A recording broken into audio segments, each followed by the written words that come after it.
Hello student, कैसे हैं आप? मैं समझता हूँ बिल्कुल फिट होंगे। आज हम डिस्कस करेंगे कि किसी भी ग्राफ पे बॉडी के लाइनियर मोशन को कैसे रिप्रेजेंट किया जा सकता है। लाइनियर मोशन को ग्राफ पे कैसे हम शो करेंगे, कैसे दिखाएंगे। इसके पहले हमने डिस्कस किया था कि ग्राफ को कैसे हम ड्रॉ करते हैं, ग्राफ के कितने पार्ट्स होते हैं, उसका नाम क्या है, और ग्राफ का कौन सा पार्ट नेगेटिव, कौन सा पार्ट पॉजिटिव होता है, इसके बारे में डिस्कस किया था। अब हम डिस्कस करने वाले हैं कि उस ग्राफ का यूज हम कैसे करेंगे।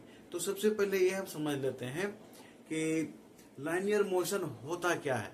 तो जब कोई बॉडी डिफिनिट डायरेक्शन में एक स्ट्रेट पाथ पे मूव कर रहा होता है तो बॉडी के उस मोशन को लाइनियर मोशन कहा जाता है। इस लाइनियर मोशन को ग्राफ के माध्यम से बहुत इजी वे में शो किया जा सकता है, रिप्रेजेंट किया जा सकता है, दिखाया जा सकता है। और ग्राफ पे इस बॉडी के मोशन को स्टडी करना भी बहुत इजी होता है।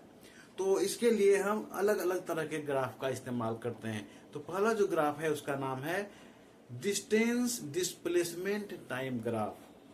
दूसरा है speed and velocity time graph, और तीसरा है एक्सीलरेशन टाइम ग्राफ।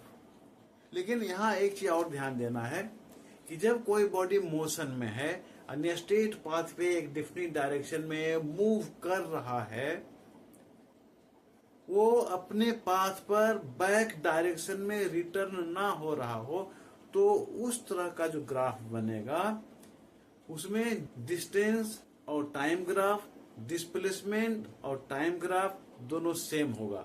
ठीक उसी तरह से वेलोसिटी टाइम ग्राफ और स्पीड टाइम ग्राफ दोनों सेम होगा। लेकिन अगर कोई बॉडी स्ट्रेट पाथ पे एक डिफिनिट डायरेक्शन में मूव कर रहा है, लेकिन कुछ दूर आगे जाने के बाद वो फिर बैक हो जाता है, तो यहाँ डायरेक्शन चेंज हो जाता है।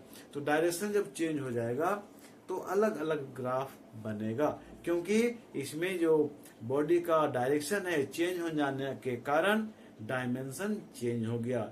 इस चैप्टर का नाम है मोशन इन वन डायमेंशन। तो वन डायमेंशन तो रहा नहीं, बॉडी का डायरेक्शन चेंज हो गया, इसलिए ग्राफ अलग अलग बनेगा।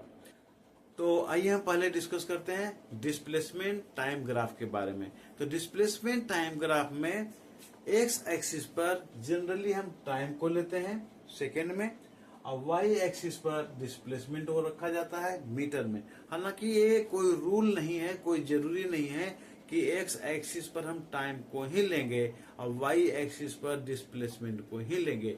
हम सुविधा के लिए लेते हैं कि उसमें ग्राफ देखने में अच्छा लगता है। जैसे मान लीजिए कि एक पेन है, अगर इसको हम इस तरह से दिखाएं तो आपको सीधा दिखेगा, समझने में इजी होगा।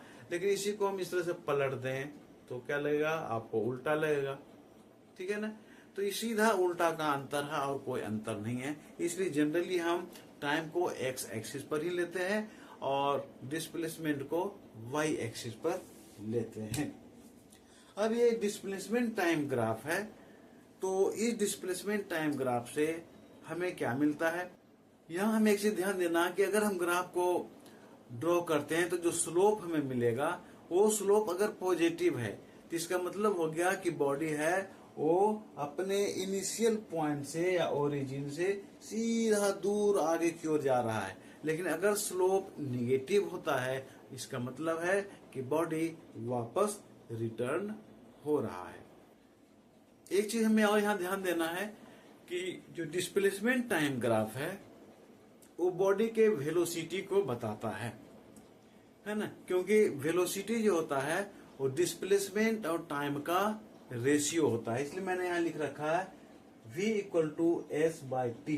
वेलोसिटी जो होता है वो डिस्प्लेसमेंट और टाइम का रेशियो होता है। एरो का साइन ये बता रहा है कि वेलोसिटी है, उसमें डिफरेंट डायरेक्शन है, और एस के ऊपर जो एरो का साइन है वो बता रहा है कि डिस्प्लेसमेंट है।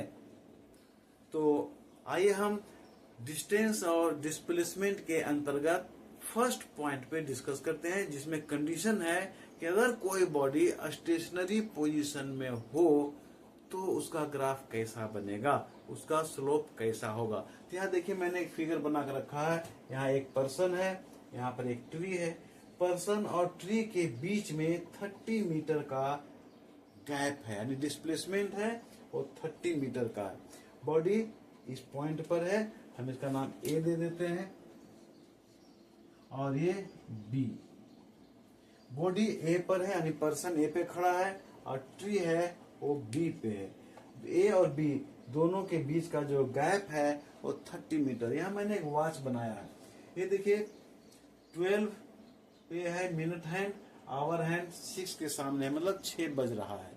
अब यहाँ हम डिस्कस करते हैं कि जब 6 बज रहा है तो 6 बजकर के 1 सेकेंड में इस दोनों बॉडी के बीच का डिस्प्लेसमेंट क्या है, तो देख रहे हैं 30 मीटर ही है। फिर नेक्स्ट 1 सेकेंड में, यानी 2 सेकेंड बीत गया, 2 सेकेंड बीत गया, ट्री और बॉडी के बीच में, ट्री और पर्सन के बीच में डिस्प्लेसमेंट क्या है, 30 मीटर ही है। तो हम यहां लिखते हैं 30 मीटर। 3 सेकेंड में, यहाँ 3 सेकेंड में बॉडी का डिस्प्लेसमेंट क्या है, तो ए और बी के बीच में डिस्प्लेसमेंट है 30 मीटर ही। टाइम 3 सेकेंड हो गया, यहाँ प्लॉट यहाँ लिख देते हैं 30 मीटर। नेक्स्ट 4 सेकेंड में बॉडी का जो डिस्प्लेसमेंट है, दोनों के बीच में जो डिस्प्लेसमेंट है ए और बी, यानी पर्सन के बीच में और ट्री के बीच में, वो 30 मीटर ही है। तो फिर मैं यहाँ लिख देता हूँ 30 मीटर। ये 1 सेकेंड में 30, 2 सेकेंड में 30, 3 सेकेंड में 30, 4 सेकेंड में 30। ये क्या बताता है, ये बताता है कि बॉडी है वो अपने प्लेस को चेंज नहीं कर रहा। टाइम तो रेस्ट पोजीशन में नहीं रहेगा, टाइम तो पास हो रहा है ना, वो तो बीतता रहेगा। लेकिन टाइम के साथ ये दोनों बॉडी के बीच का जो डिस्प्लेसमेंट है, ट्री और मैन के बीच का जो डिस्प्लेसमेंट है, वो 30 मीटर ही है। इसका मतलब हुआ कि जो पर्सन है, मैन है, एक पॉइंट पे वो मूव नहीं कर रहा। इसका मतलब वो रेस्ट पोजीशन में है। तो हमें डेटा मिल गया 0 0, 1 सेकेंड में 30, 2 सेकेंड में 30, 3 सेकेंड में 30 और 4 सेकेंड में 30 मीटर। आइए हम इसका ग्राफ को प्लॉट करते हैं। तो इसका ग्राफ हम प्लॉट करेंगे तो देखिए 0 0 जब बॉडी रेस्ट में था, टाइम हमने नोट नहीं किया, तो यहाँ पर हमें पॉइंट मिलेगा ये।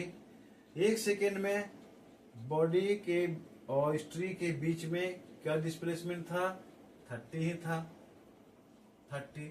2 सेकेंड में यहाँ से वाई एक्सिस के आगे बढ़ेंगे और 2 सेकेंड में 30 है, एक्स एक्सिस के पैरेलल आगे बढ़ेंगे, पॉइंट में क्या मिला ये। 3 सेकेंड में वाई एक्सिस के पैरेलल आगे बढ़ेंगे, डिस्प्लेसमेंट कितना है 30 सेकेंड, एक्स एक्सिस के पैरेलल आगे बढ़ेंगे, हमें पॉइंट क्या मिला, नेक्स्ट पॉइंट।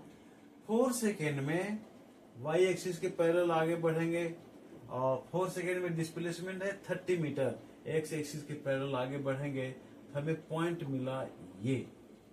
अब हम इससे ग्राफ बनाएंगे, इस अगर पॉइंट को मिला दें तो ग्राफ क्या बनेगा, स्लोप क्या मिलेगा।